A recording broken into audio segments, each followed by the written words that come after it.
Wesley Muhammad from the Nation of Islam, Dr. Wesley Muhammad. His credentials are too long to list, but just know that he is a black man and he loves black people. That is the most important thing. And I want to ask you, Brother Muhammad, how is it going?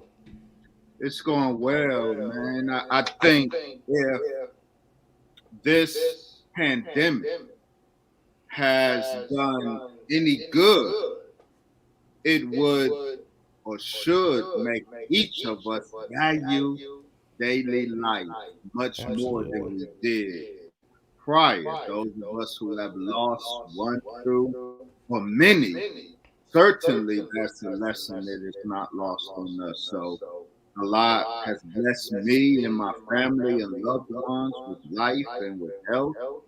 And so all I can say is all praises are due to Allah God. Absolutely, absolutely. As you come in, be sure to hit the thumbs up button, like, share, subscribe, because we want this message that Brother Muhammad is about to tell to all of us to be spread. I understand that Dr. Wesley is not someone who will be brought on to mainstream media, so we want to make sure his voice is heard by all of our people, any and everywhere. So, Brother Muhammad, I want to ask you just to start off about your life, your upbringing, and lead me into. I know you went to Morehouse. Just talk to me about your upbringing, where you're from, going to Morehouse, and how that experience ultimately ended up changing your life. Yes, sir. Thank you.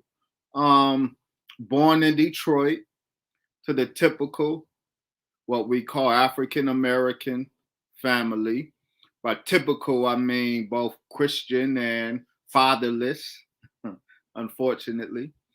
That was my lot in life, if you will. And I was a Christian like the rest of my family.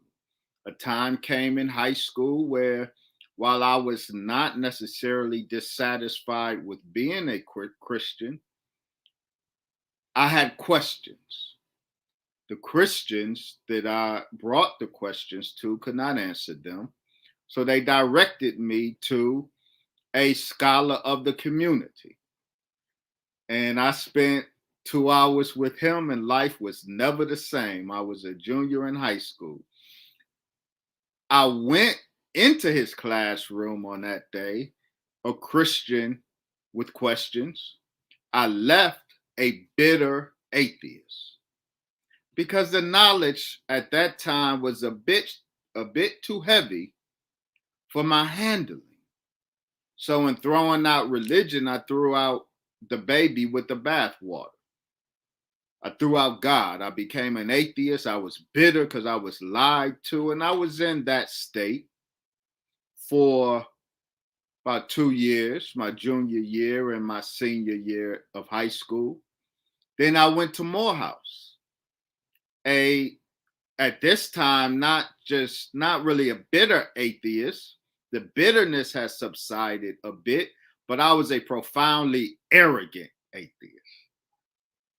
And I entered Morehouse College that way. But it was on the campus of Morehouse where I was introduced to the Muslims. And I heard a word from the Honorable Brother Minister Farrakhan that shook my atheism. Not only did I encounter the Muslims on campus, but very importantly, for the first time, I encountered the 5% Nation of Islam. And the 5%ers were my first teachers of Islam. Shout out to Wakil Allah, my enlightener. So I was surrounded by 5%ers. I was surrounded by FOI as an arrogant atheist. And the two of them taught me, and I grew out of my arrogance. I have, inshallah, and certainly my atheism. And I accepted the truth of Islam after. This was important. I close here. Because I was an atheist and I hated religion, I wasn't about to be spoon fed nobody's religion. So as I was being taught by 5%ers. As I was being taught by Muslims, I was studying. And I would accept nothing on face value. And I determined that I'm going to study everything. And wherever that critical study led me, and I studied under all of the groups, Morris Science Temple, the Nation of Akibulan. I studied them all. And under them all, I said, wherever the critical study leads me, well, that's where I would be. And that's where I am. With the Honorable Brother Minister Farrakhan in the Nation of Islam. Wow. Once again, we're talking to Dr. Wesley Muhammad, talking about his upbringing, kind of how he got into the nation. So, Brother Muhammad, you said you encountered these people in college and you encountered the nation in college. When did you finally decide? Because you had a long way to go to come from being a bitter atheist to the position that you are in now. When was it, how old would you say you were, that it hit you that, hey, it's time to make a life change in doing all of that studying that you just alluded to? Well, the seed that is now growing, some would say flourishing, certainly is not, inshallah, at the end of its growth process, but the seed that is growing before our eyes right now was planted, Brother Jeff, in the cafeteria at Morehouse College. When I walked in looking for a brother, and what I found was a 5%er and an FOI actually engaged in theological debate. And in the course of that debate, I heard something that I had not heard before, and it revolutionized my consciousness. I didn't accept it at the time because I had to research it. But by hearing it, when I heard that 5%er say, the black man is God, that had the effect on my soul as the white man is the devil had on Malcolm X. And while I hadn't studied it, I had to vet it, but that seed that was planted in me would fully grow out of me and would determine the trajectory of my life from that point on. Eventually, the 5%er, I latched onto him and he taught me. And I became a 5%er. First, wise God Allah, and then true Islam Allah. But then I studied and studied, and this was 1990. And then by 1992, May, I was ready to join the military training of men who belong to Islam in North America. I was ready to join the FOI and get registered in the Nation of Islam in Atlanta, Georgia, mosque number 15. That was in May 1992. But from 1990, I have been studying with the 5% nation. I want to touch on something you said there. I promise you all, we're going to get into Malcolm X. We're going to get into Minister Farrakhan. But hearing your story is so powerful, because you said you heard the black man is God, and that kind of changed their mindset. And even when I hear that right now in 2021, I mean, that's powerful. That is so powerful. It scared a lot of people. Some people might even say it's offensive. But when you say the black man is God, what are you saying? What does that mean, or what should that mean to our people? Yes, sir. It, quite frankly, means exactly what it says. We in the Nation of Islam are not an atheistic group. We do not believe in the spook God of Western Christianity or even Western Islam. But we believe in God, the all-powerful, the almighty, the maker of heaven and earth. We understand that God is not only a man, but is a black man. We can vindicate this teaching from a critical study of all of the scriptures, especially in their original language. The Bible in its Hebrew and its Greek, the Quran and the Sunnah in the Arabic. We can absolutely demonstrate the truth of what the Most Honorable Elijah Muhammad said, that God is a man and man is God. Now, that original creator of heaven and earth, who was not a spook, he was a man, a black man. We, the black man and woman of the world today, we are the direct descendants of the original creator. This is why, dear brother Jeff, all throughout Africa, so-called traditional African religion describes God, the creator, as the great ancestor.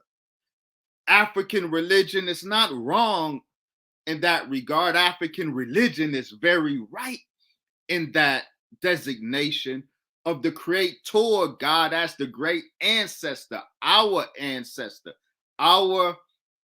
we are the direct bloodline of the creator of heaven and earth. Now, the black man and woman in America today, of course, it's hard to see us as God because we fail.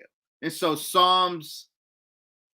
the book of Psalms, 86th chapter, I believe it is, David the psalmist says, and hear his words, talking to us, says, ye are gods, children of the most high God, because we are the direct bloodline of the most high God, the children of God. We too are gods. But then David says, but ye shall fall like men and die like one of the princes. Arise, O God, the children of God have fallen. We've taken a fall. So the black man and woman in America today, you are looking at fallen gods. The purpose.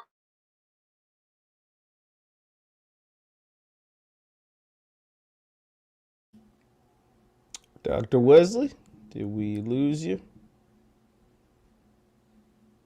I hope we didn't lose Dr. Wesley. Oh, Dr. Wesley, are you there? Now I'm here. Okay, yeah, here we go. You was getting into it, man. I was feeling it, and I was like, I oh was man, on my soapbox. I was concluding, though, and my yes, concluding sir. part is the purpose of the Islam of the Most Honorable Elijah Muhammad, as taught, represented, and exemplified by the Honorable Brother Minister Farrakhan, is to raise the falling God back into his true state as the living God.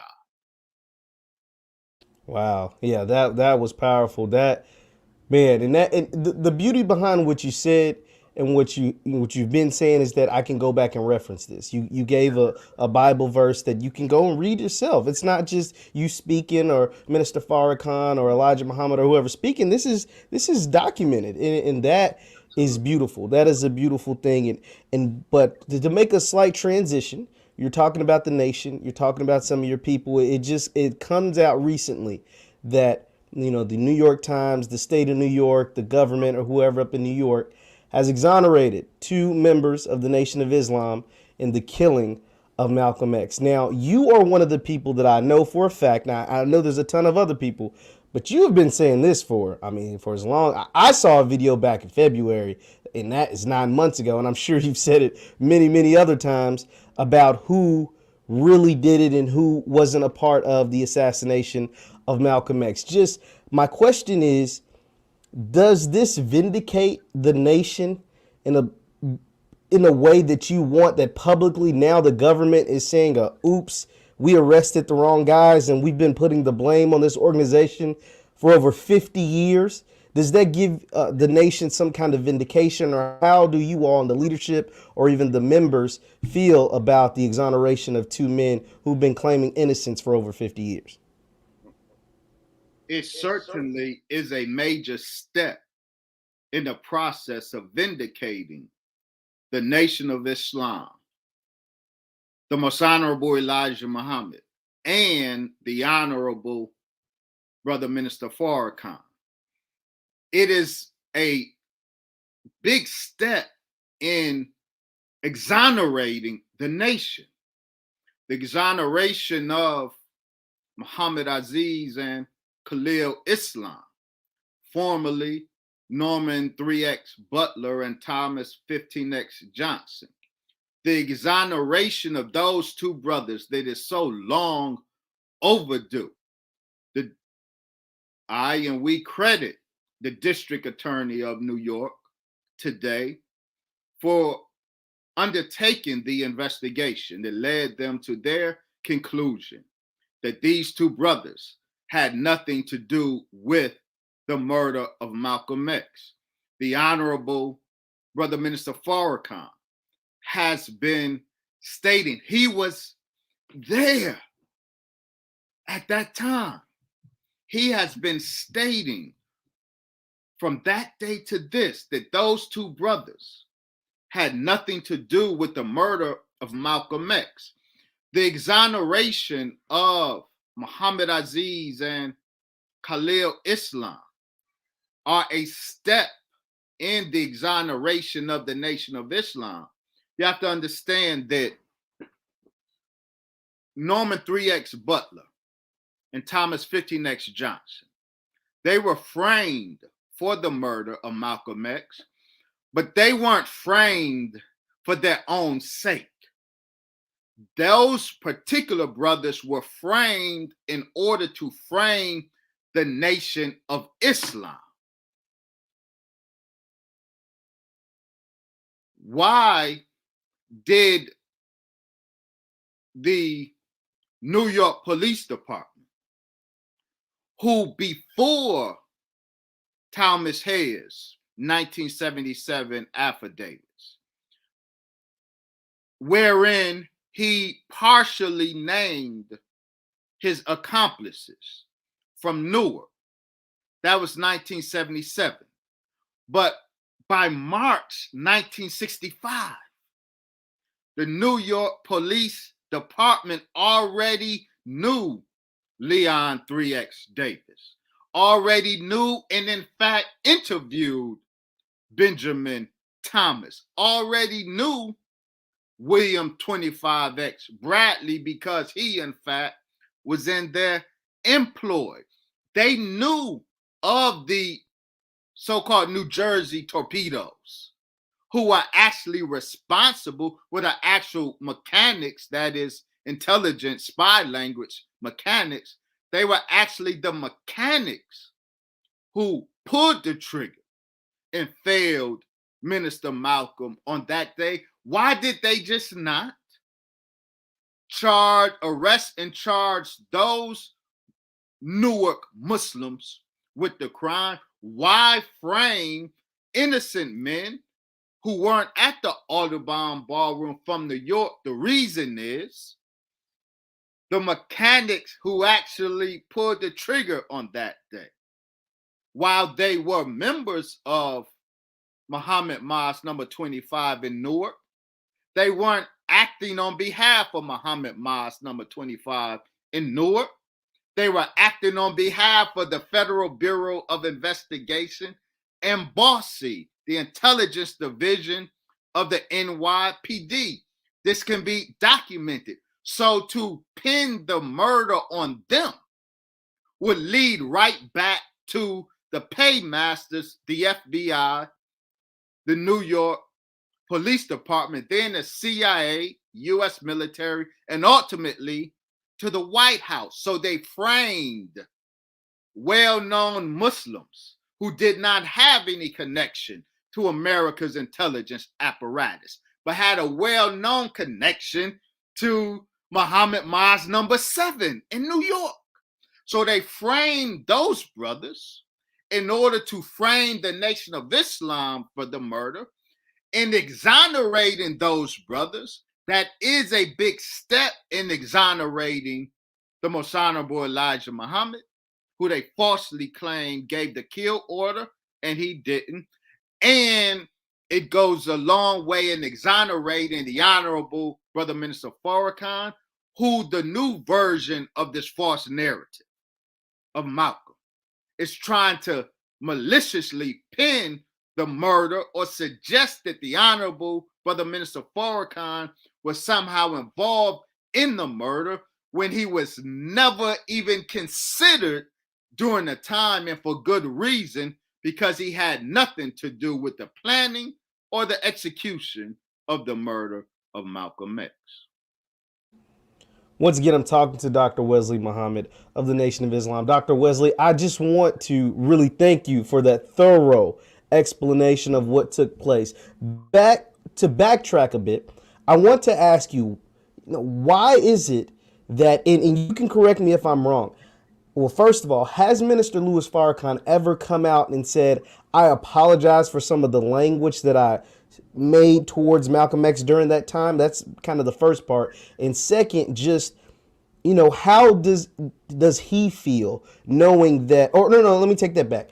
How do you feel that they tried to derail the Nation of Islam by trying to pin Malcolm's murder and essentially rile up black people to get them to turn on your organization? But I do want to ask you about that first part about the language that Minister Louis Farrakhan may have been using back then.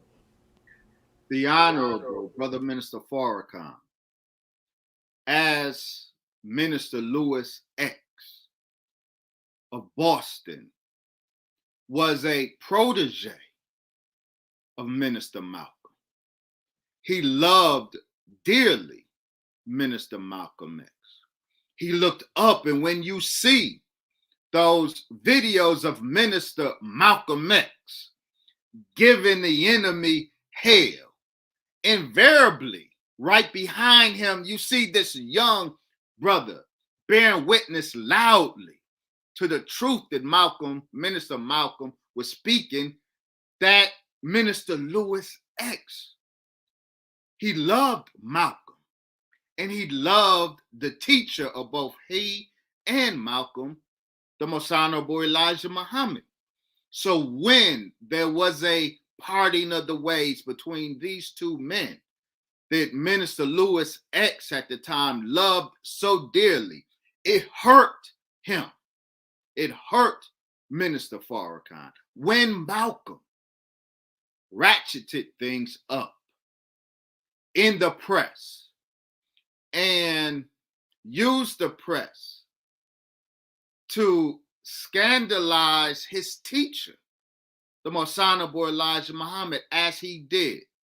This inflamed and hurt not only Minister Louis X, but it hurt and inflamed all of those in the nation who loved Malcolm, but loved the teacher of Malcolm and knew, as Malcolm said, that it was Elijah who gave Malcolm his wings. This is true. And Malcolm never stopped bearing witness that it was Elijah who gave him his wings, that he would soar, and we all loved his soaring. But when he made the decisions that he made to use the white media to attack the institution of the Honorable Elijah Muhammad like he did, it inflamed us. It hurt us, including the Honorable Minister Louis Farrakhan. Now, this is important about the language.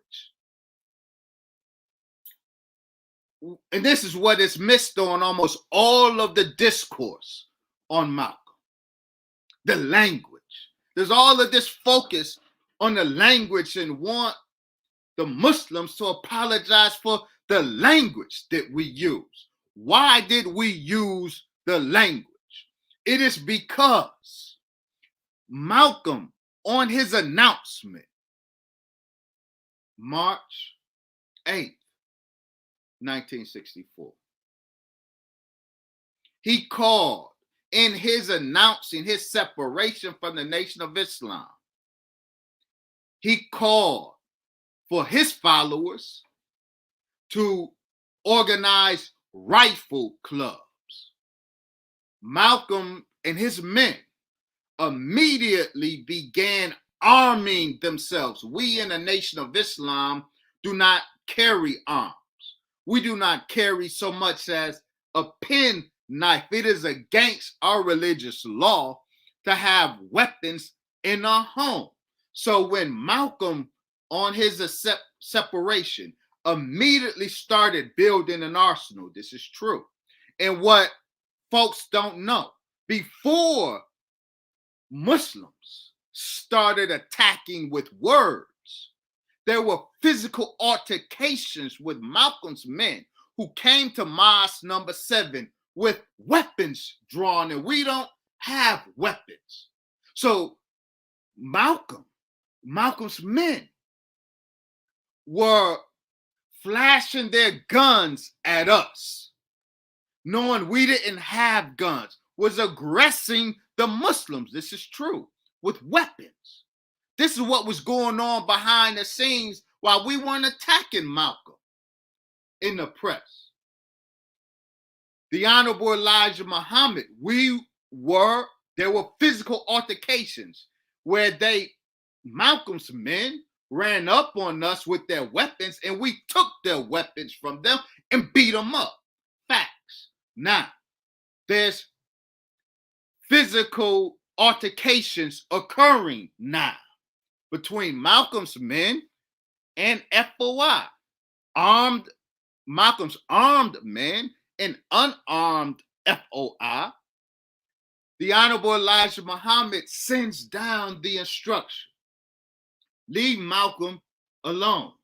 Yes, some of the captains were saying Big Red need to be killed. That nigga Red, he need to be killed. Yes, that was said, and the Honorable Elijah Muhammad was hearing it, and he sent down the order to leave Malcolm alone. So, Malcolm's men has an arsenal of weapons that they are using to aggress on our space. And there's physical altercations between armed them and unarmed us. We're fighting. We get the order. We cannot touch Malcolm. We got to leave him alone. So the only thing we're left with is words, is language. And so while all of this is going on the streets, we could only express our love for our teacher in the face of all of this scandalizing of our teacher and physical altercations and aggression on the street with armed followers of Malcolm, and we can't touch Malcolm. So what we can do is just put pen to paper and defend our teacher against the scandalization and let off our steam against Malcolm, since we could not touch him per divine order. So those who want the minister to apologize, and he did absolutely express regret for saying words that contributed to an atmosphere not created by him, not even created by the Nation of Islam, an atmosphere that was created once Malcolm decided to use our enemy's press to scandalize his teacher. That created the atmosphere. We, the Muslims, absolutely contributed to that atmosphere, and the Honorable Minister Farrakhan absolutely expressed regret at contributing to an atmosphere in which the enemy of all of us can enter and throw the stone that he hoped would kill two birds. Absolutely, absolutely. Once again, we're talking to Dr. Wesley Muhammad. Be sure to hit the thumbs up button, like, share, subscribe, because that is a story. Those are stories, those are messages, Dr. Muhammad, that I've never heard before. I don't know if anybody in the chat, if you can acclaim that you've heard some of these things before, but what he is telling right now, I feel like is an exclusive. I feel like it's something that I've never heard. I want to say something on that point. I understand. Before folks start accusing me of fabricating, what we are saying is two sources. This is the report that I am working on. It's 630 pages. This is just the note. I'm working feverishly on distilling from these 630 pages of notes on the murder of Malcolm X, distilling 100 to 300 pages of document. Everything we said, we are documenting. Most importantly, student minister Dimitri Muhammad. Right now, you should all avail yourself to his important work. But didn't y'all kill Malcolm X? Myth busting, the propaganda against the Nation of Islam. He does a great job in helping to dismantle the false narrative that the Nation of Islam killed Malcolm. The government fabricated false narrative that the Nation of Islam killed Malcolm X. So we are saying things that you and many others have not heard before, but not because we have access to new knowledge that dropped from the sky. This information has been known, but the problem is everybody is beholden to the official narrative. And the official narrative happens to be a lie, a government fabricated narrative, the popular narrative of Malcolm X that everybody is beholden to, blindly beholden to. It is government fabricated. So the truth that has been available all of these years, people who write on Malcolm X, and I have to cite these and I will close. See, these are the pillars of the Malcolm X narrative, the false Malcolm X narrative. Certainly regarding the assassination, Zach Condo's unraveling the assassination of Malcolm X. Carl Levin's The Judas Factor. Manny Marable's Malcolm X, and most recently, Les and Tamara Payne, The Dead Are Rising. These, and of course, we can't leave out Peter Goldman, The Death and Life of Malcolm X. These are the pillars of the false narrative of Malcolm X, and everybody is beholden to them, and they are very selective with their data. They omit key points of data, and they overemphasize or misrepresent other points of data. So if you haven't heard this, it's not because we are spinning this or because this data has not been around all of this time. You haven't heard it because the popular understanding is imprisoned within the government fabricated official false narrative of Malcolm X.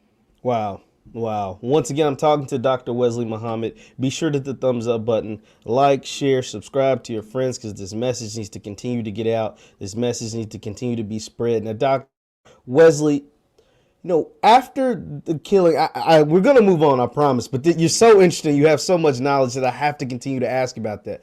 After the death of Malcolm X, the Nation of Islam, honestly, before the death of Malcolm X, the Nation of Islam was riding really high, I will say, in a sense of notoriety, in a sense of grabbing members.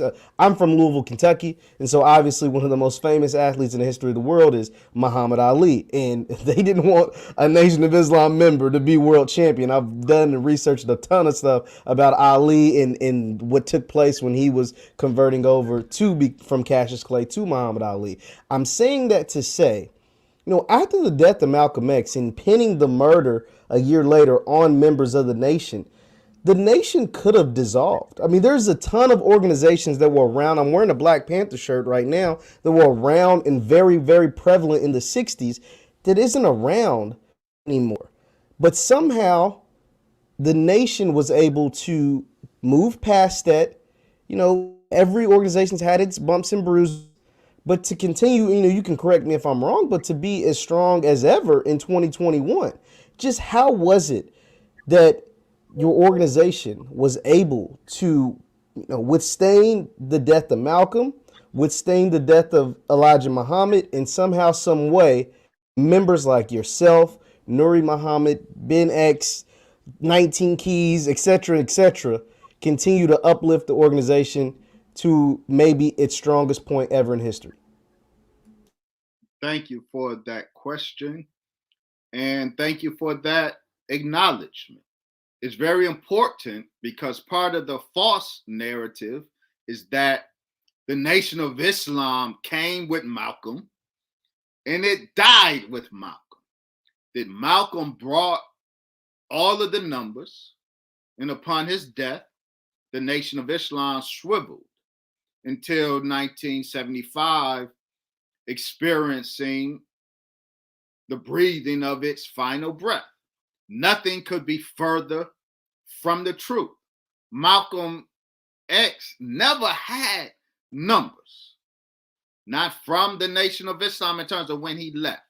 He didn't take many from the Nation of Islam. The Nation of Islam's numbers continue to increase. And I have, Brother Jeff, I have 1968 FBI documents with the FBI lamenting the failure of all of their COINTELPRO programs directed at the Nation of Islam, including their use of Malcolm against the Honorable Elijah Muhammad, and their fabricating the feud between the Nation of Islam and Malcolm X, resulting in his death. The FBI takes credit for both of those, but lament that none of their programs against the Honorable Elijah Muhammad were successful. Why was it not successful? And why, of all of the targets of the FBI's counterintelligence program, all of the targets were successfully destroyed by the FBI, including the Nation of Islam, but none ultimately in 1975, but none were able to resurrect. None were able to have a presence today as we had the presence then. No other group has as commanding a presence after being targeted by COINTELPRO like the Nation of Islam has. Why?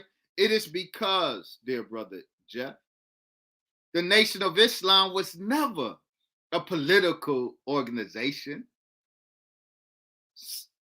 a source of conflict between Malcolm X and his teacher, the Most Honorable Elijah Muhammad. Malcolm wanted a political organization, but the Nation of Islam was never that. The Nation of Islam is a movement established by God himself. The Most Honorable Elijah Muhammad was not and is not a black leader. He was then the messenger of God. I think the fact that the Nation of Islam is the only group targeted by COINTELPRO who has a strong life after such targeting, the only one. I think that goes a long way in validating the point that the Nation of Islam isn't a secular organized organization, but we are a divinely organized and backed organization or movement. Yeah, that is. I mean, that's special because, like I said, there were so many times where your organization could have folded, or movement could have folded, and was able to withstand. And like I said, 2021, it is just as strong, if not as strong as ever. Once again, I'm talking to Dr. Wesley be sure to hit the thumbs up button, like, share, subscribe, let your friends and family know that we're having this conversation and allow them a chance to hear, Dr. Wesley Muhammad's side of the story and what is very much well documented. Dr. Wesley, I want to shift I gears a just little want bit. to put that Dr. Wesley Muhammad, brother Dr. Wesley Muhammad doesn't have a side of the story. The Nation of Islam has a side of the story, and this is what is critically missing from the false narrative. That's why I appreciate you, brother Jeff, because most people most platforms who discuss Malcolm X, they go out of their way to leave the perspective of the Nation of Islam out of that conversation. They don't want to hear from us. The Nation of Islam has a side of the story, and the recent exoneration of Muhammad Aziz and Khalil Islam validates our side of the story. Brother Muhammad, you don't have to explain to me. I understand. I read history. I look at it like, how can I take the word of our oppressor? So I know that can't be. There's too many examples throughout the history of Black Americans that your oppressor has misconstrued the story and has infiltrated organizations and told a lie and has made a lie of the organization. I mentioned having this Black Panther t-shirt on. I mentioned Muhammad Ali, how, like, if you listen about Muhammad Ali nowadays, you would think he was the most loved person in 1965 and 66. He was the most hated man in America, like, easily. And so to tell that story now, to hear it now, and to know the truth. Muhammad Ali, Yeah. 1965. So I trust me. That's why I'm glad you are here to tell what it may be considered the other side and able to speak up for the nation for sure. I'm happy to do so. And I want to shift gears just a bit, Dr. Wesley. You are an advocate and speak a ton about hip hop and about rap music and the what takes place. And one word that you have used is phantom frequency. When I say phantom frequency, I want to kind of build this up a little bit. You talk about the 808s and the chakra, what takes place in the frequencies of these beats and this music that goes through our bodies and how it makes us feel and how it can react a certain way and those are the things that, and someone might hear that and like, oh man, this guy, I don't know what he's talking about. I listen to rap music because I like rap music. And then on a much larger scale, and someone who isn't associated with different things, but Kanye West said the same thing. So now several ears might be perked up. Okay, Kanye said it, but Dr. Wesley's been talking about this for a while. What is it that the trap music and the trap beats and some of the things that are taking place in hip hop with its sound sonically, what can that do to someone's body, and what do you think that is doing to our community? Yes, sir. First, let me acknowledge or confess, however you want to construe it. I am a trap music fan. Same. My Same. my condolences to the wife, the children, the family, the loved ones of Brother Young Dolph. I have said publicly I am a Young Dolph fan. The problem in terms of our overall discussion of the weaponization of frequency, and we spoke about 808, I want to be real clear. In that regard, the problem isn't the 808 drum. The problem is the weaponization of the 808 drum against Black listeners. What do I mean by that? Global African culture understood the science of music, the science of frequency in particular, our most sacred ritual performances aimed at inducing alternate states of consciousness for spiritual purposes. These rituals involved drumming at particular frequencies because the drum produced frequencies are what induces the particular states of consciousness, trance states. So the science of music, the science of frequency, beat, drum-derived frequency in particular, has been part of the sacred science of the Black man globally for thousands of years. The 808 drum machine and 808 beats, I love them, I vibe them. They, in fact, resonate with Black physiology. And so therein is the potential for divine activity to take place. But also in the wrong hands, there's the potential for devilishment to take place. So the 808 beat or drum machine that produced the low frequency beats that resonate with the body in a particular way and can induce the brain to synchronize on certain frequencies, that in and of itself is not a problem. To effectively weaponize a beat, you have to use it to put a people in a particular state, theta state or trance state, but then you have to give them the command message. See, hypnosis,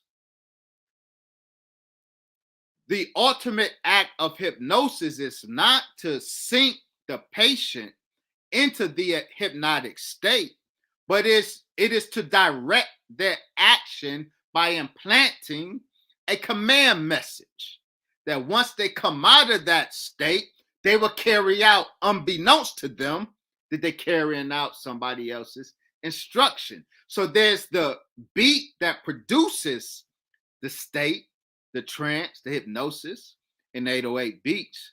Low frequencies absolutely can do that. But if you ride that beat with a divine message, then you can produce a divine outcome. If you ride that beat with a wicked command message, then you can produce a wicked outcome. So I love Future.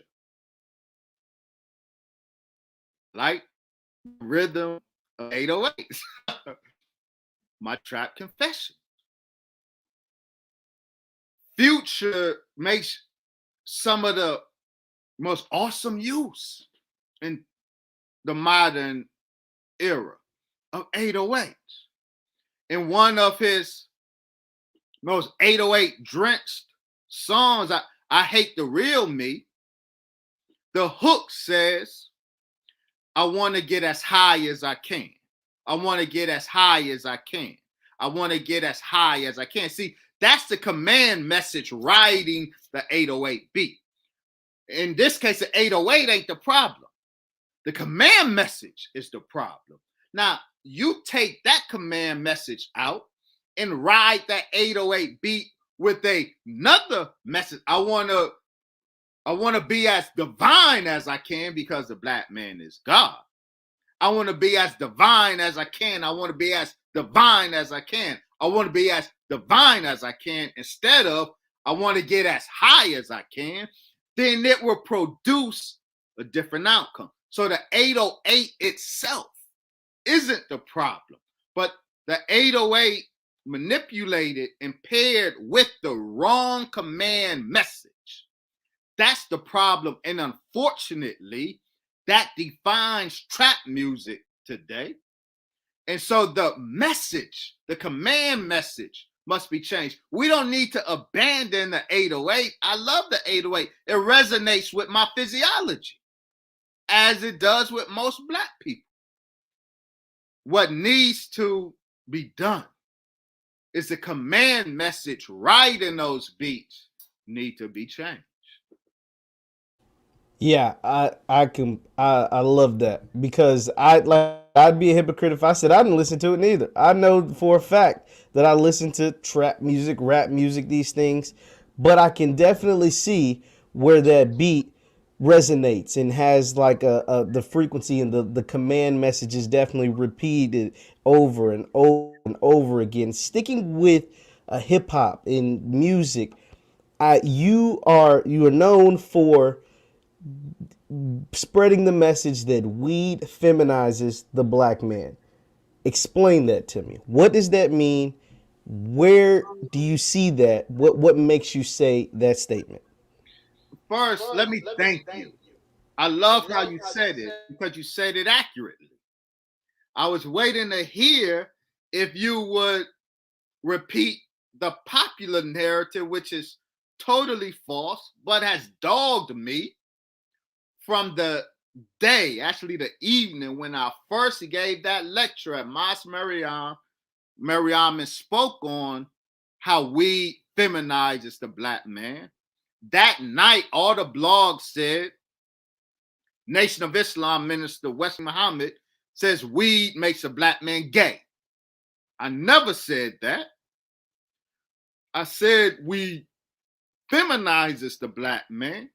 And what we have to understand is there's sexual feminizations and there's non-sexual forms of feminization. But all we know is sexual feminization. So we hear feminization and we automatically think homosexuality. I never said that. That was never my postulate. I said, as you accurately quoted me, we feminizes the Black man in a myriad of ways. Now, what I spoke on then and what was the easiest illustration of how weed feminizes the Black man is the hyper emotional state that it produces in us. Homosexuality isn't a sign, the greatest sign of weed feminizing the Black man. Hyper emotionality is, because this new form of marijuana, which is not God's holy herb or herb, cannabis.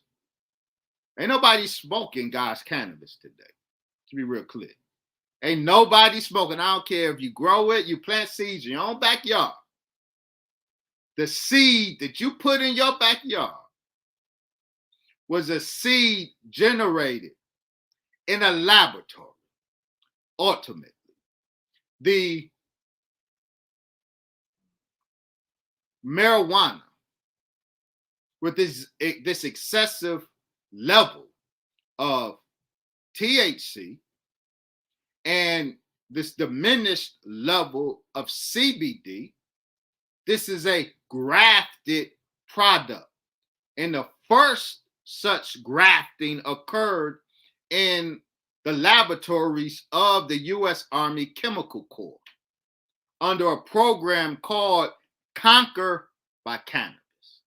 The U.S. Army in the 60s studied and manipulated marijuana for the purpose of conquering target enemy groups. First, their own youth who were rising up on the college campuses against the Vietnam War, they were the first victims of weaponized weed. It wasn't even Black people. The first victims of weaponized weed in this country were the sons of daughters of the elite of this country. The flower people are a gross product of the U.S. military and White House, targeting the anti-war movement that erupted on the campuses.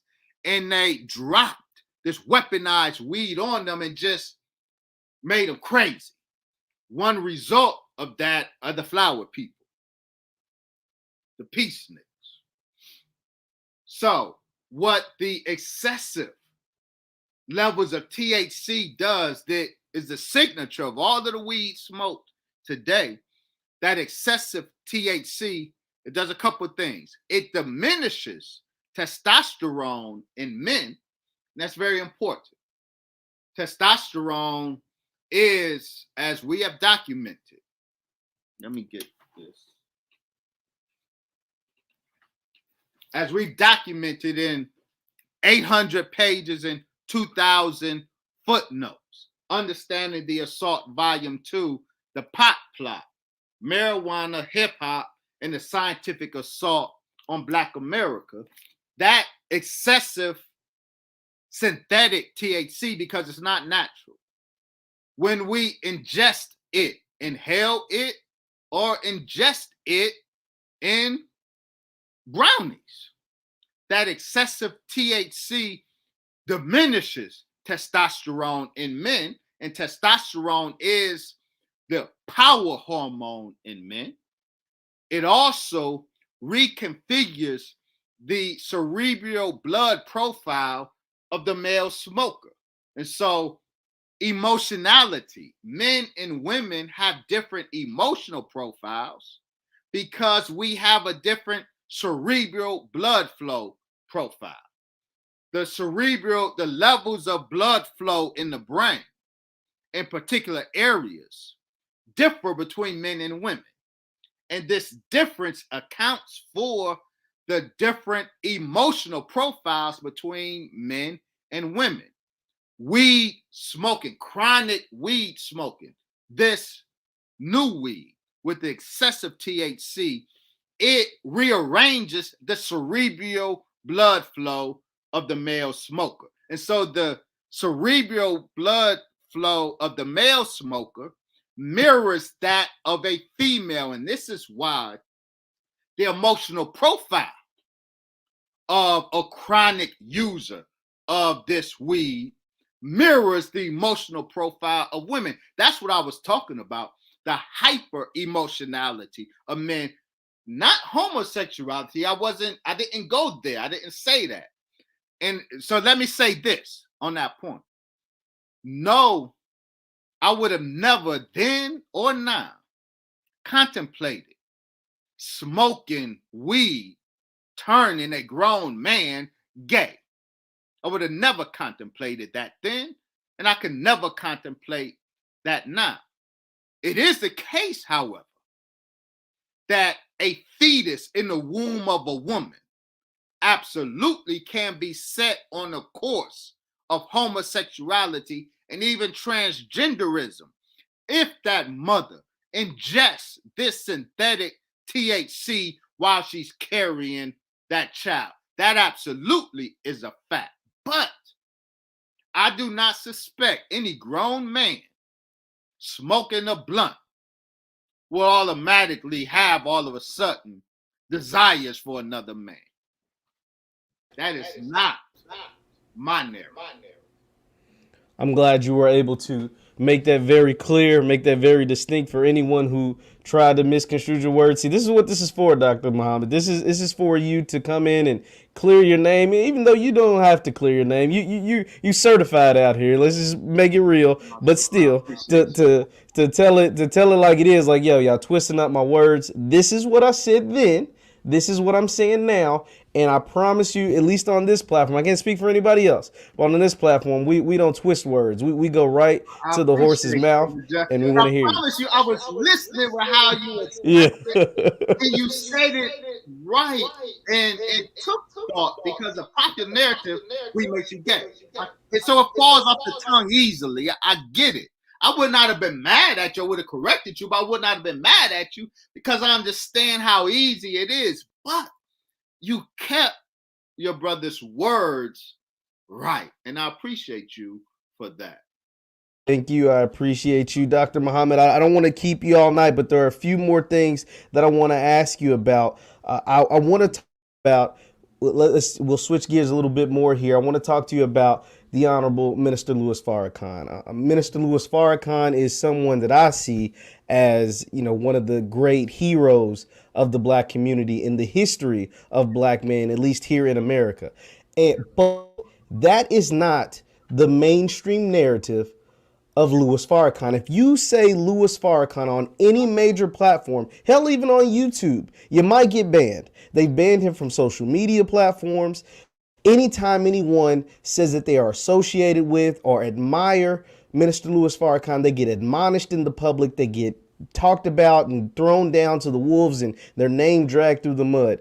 Dr. Muhammad, I want to ask you, why is it that, and it's a fairly simple question, but I want to hear from you. Why is it that the mainstream media has this vendetta against the Honorable Louis Farrakhan?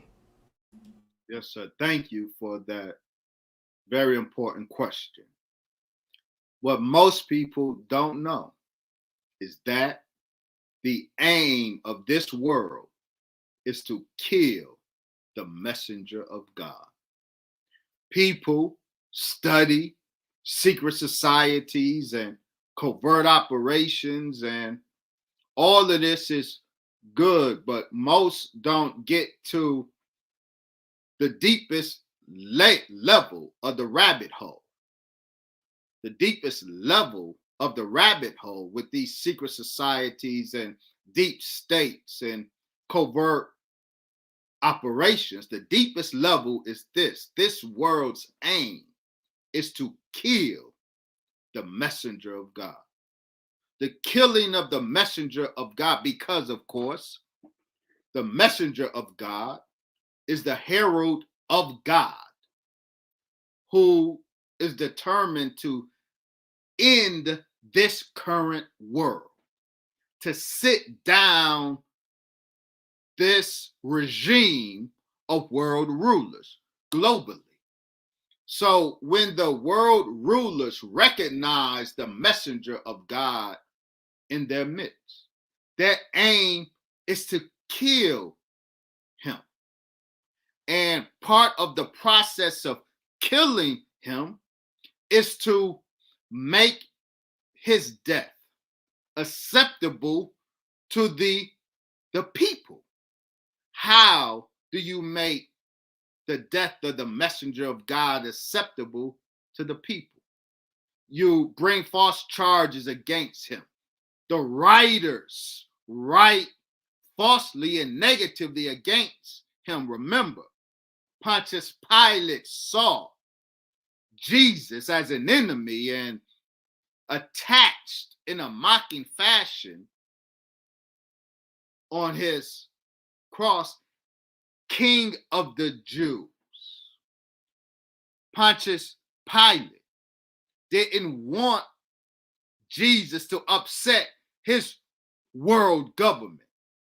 It was limited in scope, but his political power was threatened by the presence of Jesus in his midst. So Pontius Pilate conspired with the Jews, the scribes, the Pharisees. The scribes are the writers. Jesus was doing good work among the people, so the people loved him. Jesus was healing the sick. So those healed by his hand and his word, they loved him. The family of those who were blind but now see, they loved Jesus. So there was a real love for Jesus among the people. You can't just kill a man like that without risking an uprising and revolt among the people. So the necessary step prior to the killing of the messenger of God is to villainize the messenger of God among the people, use the press, use the writers to villainize the messenger of God. And that is what you see. The Honorable Brother Minister Farrakhan is the messenger of God. He is the Jesus of those very texts that I was referencing.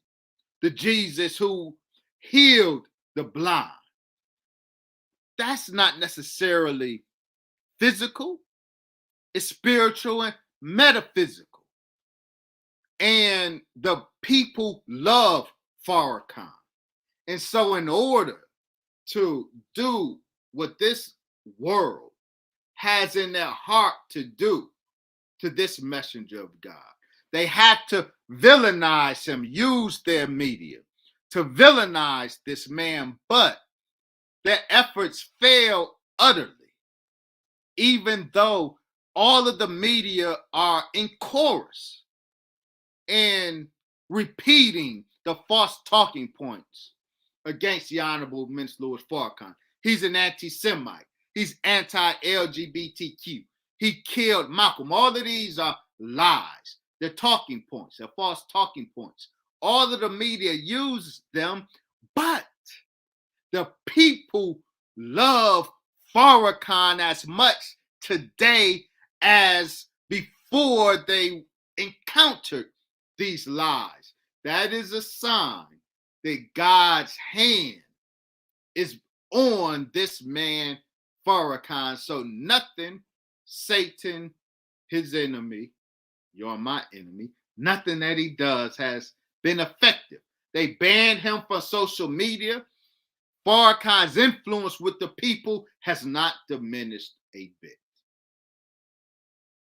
Once again, we're talking to Dr. Wesley Muhammad of the Nation of Islam.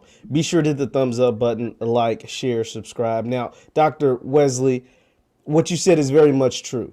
I was introduced to Minister Louis Farrakhan by my dad when I was a young child. And I feel like the narrative then, and I'm only 25, but I feel like the narrative, let's say roughly 20 years ago, wasn't what it is now, at least from what I understand of Farrakhan. You would have a greater understanding than me. But I want to say that the push of him being anti-Semitic is now larger. I mean, it's beyond disbelief. Anytime any celebrity, athlete, whoever takes a picture, makes reference. The biggest example got me when Damon John shouted out Minister Louis Farrakhan at the DMX memorial, at the memorial services of DMX, and people jumped on top of him so much so that he deleted the tweet. Now, that to me is another concern of being weak.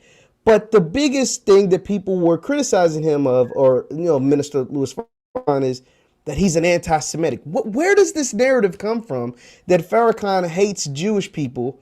Where does this come from? Because I've seen a number of sermons or teachings or preachings where he always states, I don't hate Jewish people, but somehow, some way, the folks on what we call mainstream media seem to be running with this. Where does this come from, and how can we, if at all, try to dispel it? We certainly can. That is a canard that they, the press, have trolled the Honorable Brother Minister Farrakhan with since 1984. They have trolled him with that canard since that time when he bust on a national scene so strongly, so powerfully, in his defense of his brother, Jesse Jackson, who the Jews were organizing against, and even some seeking his life. Since 1984 till today, the chief talking point in the attempt to villainize Farrakhan is this bludgeon of anti-Semitism. It's nonsensical from the start to call the Honorable Brother, for white Jews to call the Honorable Brother Minister Farrakhan anti-Semitic, because he may be critical of aspects of white Jewish behavior. White Jews have never been a Semitic people. Yiddish is in no ways a Semitic language. So the prerogative that they take by even using the language anti-Semitic is an act of evil itself. It's an act of usurpation, all while they are acting so evilly against Arabs who are Semitic people. So the truth of the matter is, and we have made the case, that these white Jews who their main talking point is to call somebody an anti-Semite, in order to deflect legitimate criticism against them, they happen to be some of the world's greatest bona fide anti-Semites. Their treatment of bona fide Semitic people on the planet absolutely certifies them as the world's truest anti-Semites. But the Honorable Brother Minister Farrakhan, he made so many important points that are truthful, but this truth exposed the lie that the Black-Jewish relationship was built upon. The Black-Jewish relationship benefited Jews and ill-affected Blacks. But this was an arrangement that most Jews are heavily invested in. The Honorable Brother Minister Farrakhan has been telling the truth about that relationship, that very damaging, that very anti-Black relationship, and in order to deflect that criticism, he has been trolled with the false charge of anti-Semitism. So the reason you hear it so often is because they don't want the people to listen to what Farrakhan is saying, because if you listen to what he's saying, if you move past the anti-Semitic smokescreen, if you are strong enough to move through it, to listen to this man, you will see that he is not teaching hate. He's teaching truth, but it's a very painful truth to those who are guilty of what the truth is calling out.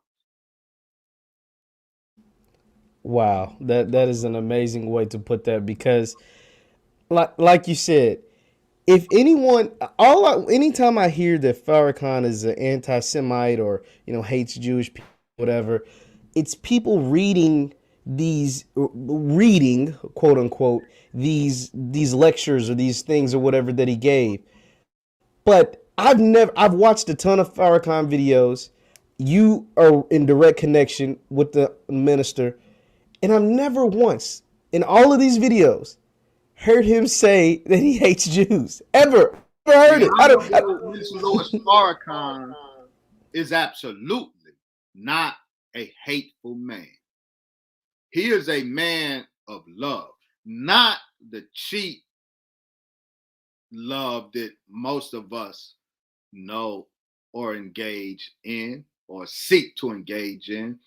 Farrakhan's love is that divine love, the love of God, because Farrakhan's heart is a heart made after the heart of God himself.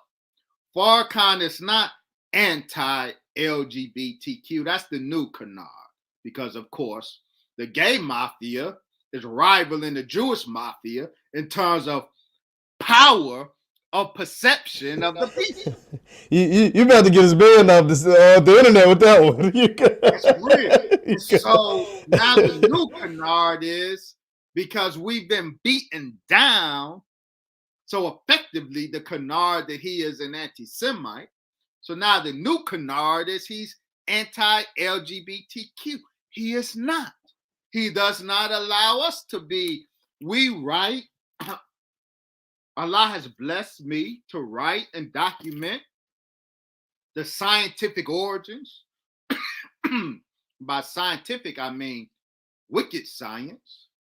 The wicked scientific origins of much of the Black LGBTQ phenomenon today.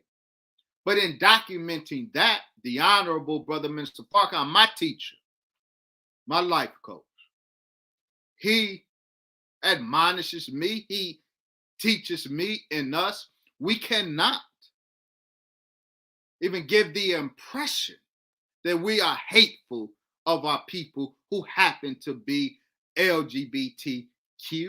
Farrakhan loves all Black people, regardless of the state that we meet him in, and every single one of us, starting with me, meet him in a state that we want to be brought up out of. So Farrakhan is a lover of people. He has the heart of God. Now, God's heart, as he loves the world. God so loved the world, but it wasn't the world of rulership that prevailed. The world that God loved was the world that was to come, that he sent his son and sacrificed his son in order to bring into existence the world of righteousness. God loves that world and all of the people who qualify for that world, and that is black, and there are some whites, and there are some Jews who qualify for that world that God loves, and all of us who love God love those whom God loves. But this world, God don't love it, nor does Farrakhan love it. This world is the world of Satan. God don't love Satan. Farrakhan don't love Satan. And Brother Wesley don't love Satan.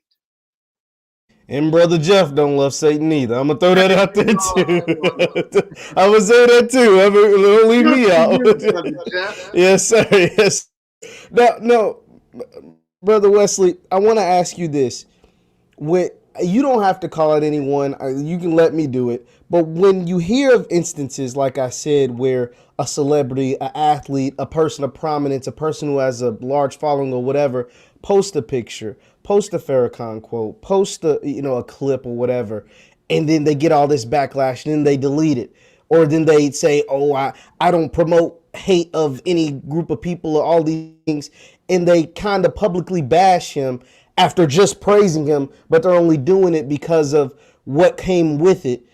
How does that make him feel? How does that make members of the nation feel? How does that, like, because I understand he's been dealing with it for a long time now, but he is human, and you all are human, and this is, your leader. How does that make you feel when you know how great he is? I know how great he is, and hell, even these people know how great he is, but the masses has scared them into buckling and to denounce a man who was a black icon.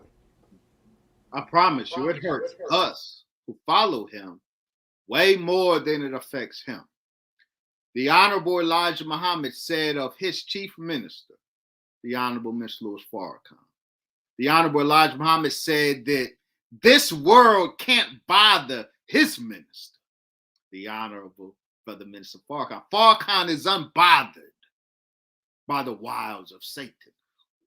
Brother Wesley is bothered. Absolutely, Brother Wesley gets bothered. When I see that, I call it switching. The black community has criminalized and villainized snitching. I've suggested that we should criminalize switching. What is switching? It's what you just described.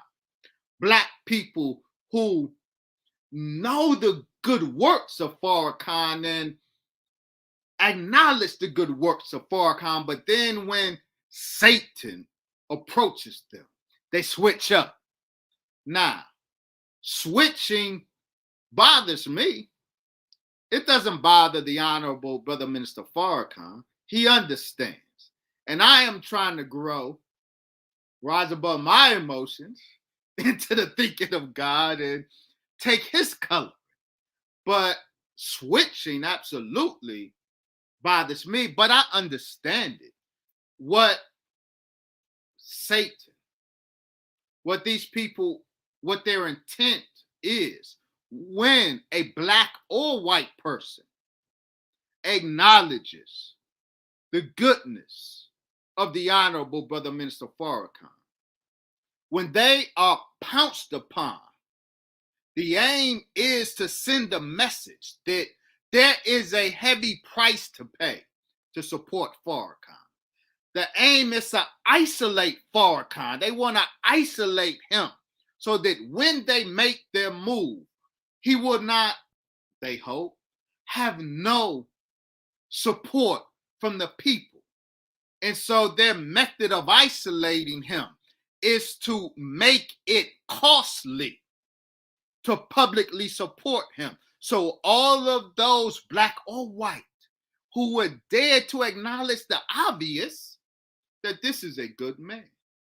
Anyone who would dare acknowledge the obvious, The aim is to make the penalty so high, pounce on them so hard that nobody would want to come out and show the minister support.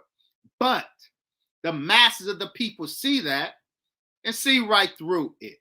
So while those who are pounced upon, some of them switch up. I won't speak of them because I'm not on my father's level yet. I feel some type of way. But trust, he's unbothered by that. He's been doing this a long time. He loves Black people. He has loved Black people despite the hate that Black people give all leaders who try to help us. We wear Black lovers of us, we wear them down with Black hate. He has been doing this for 60 years. He has endured it for 60 years. He's unbothered by it today. He understands the bigger picture. So switching don't bother him, even though it still bothers me and many of us with him. I don't blame you. It bothers me too. I'm not even a member. I just hate the fact that this man. You see, the lifting of certain Black leaders because through the years, because they've been gone for so long, the narrative gets to changing. Whether that's Martin Luther King, whether that's Malcolm X, so on and so forth. So many Black leaders, their message has been altered and screwed in the mainstream media as opposed to what they really were saying. But it's because their lives were taken and they weren't here to speak for themselves. Where Farrakhan's been here the entire time, and there's no construing messenger. And there's no construing a message when the person is live and well and can tell you that ain't true. Like you know what I'm saying? Like that is totally so. That's why I hate the fact that there's so many Black people of influence who may even really love Farrakhan, but they do in silence, or they do it in the shadows, or even when they do it in public, they're bashed so much to where they have to now. Not only do they have to take back what they said that was the truth, because I made this point the other day broadcast. I said when you hear the messages of Black excellence and Black leaders and people that just make sense and that resonates with you, like you can't ignore it. It's like catching the virus, right? Like you're stuck with it, and you're stuck with it forever. It's something you can't get rid of. So when I listen to Minister Louis Farrakhan and these messages that he said 30 years ago, right? Like some of them are 30 years ago, 40 years ago in the 80s and 90s. I cannot nothing but love and admire this man because he's been teaching that for, like you said, 60 years. And so I think if more people continue to be introduced to his preachings, and they don't have to come to the nation, but to hear his preachings and hear what he has to say, they would feel the same way I do. And any chance that he may get that chance to be in a mainstream spotlight, they take away his social media. They take away the capital of these people who may highlight him. And that to me is a crying shame for our people.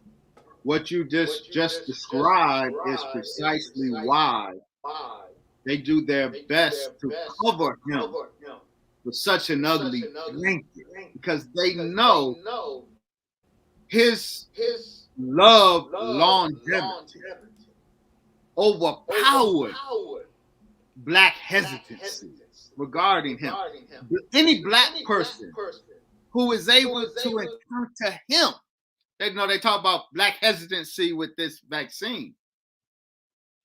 They have created a Black hesitancy toward the Honorable Brother Mr. Farrakhan. They tried to. But they know that it's paper thin, that the only thing that has to happen is a Black person to actually listen to him.